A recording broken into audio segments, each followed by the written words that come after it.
Собаку Нею выбросили из дома, ей отстегнули ошейник, перед ней открыли входные двери и выгнали в подъезд. Несчастное животное не могло понять, за что с ней так поступили. Она ничего не разбила, не погрызла.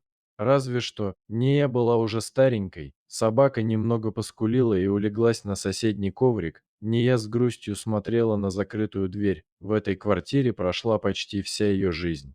Сюда ее принесли хозяйка, когда она была еще щенком. В этой квартире Нея несколько раз ощенилась, а теперь ее не пускают. Потом хозяйка вышла с багажом.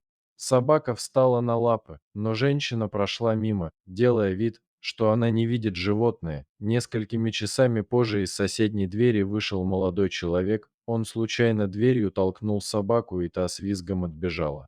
«Эй, Нея, не бойся», — сказал Даня. «Ты что, потерялась? Давай позвоним в твою квартиру, обрадуем хозяйку». Он долго звонил, однако никто дверь ему не открыл. Тогда Даня позвонил в еще одну квартиру, которая была на их этаже.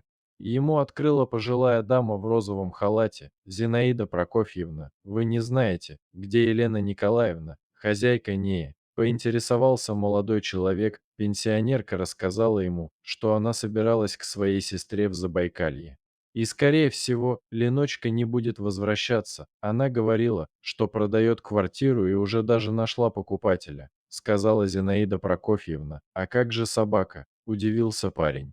Дама в розовом халате только пожала плечами и закрыла двери. Ясно, ты, Нея, никому не нужна. Вздохнул Даня, глядя на собаку. Молодой человек снимал квартиру. Хозяйка запретила иметь ему живность, поэтому оставить собаку не мог.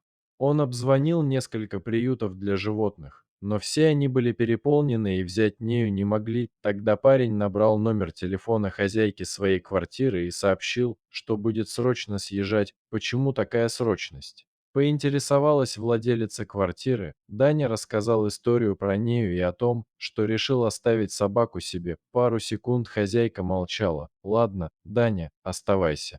Но если с квартирой что-то случится, ремонт полностью за твой счет». Услышал он в трубке серьезный голос. Молодой человек улыбнулся и согласился.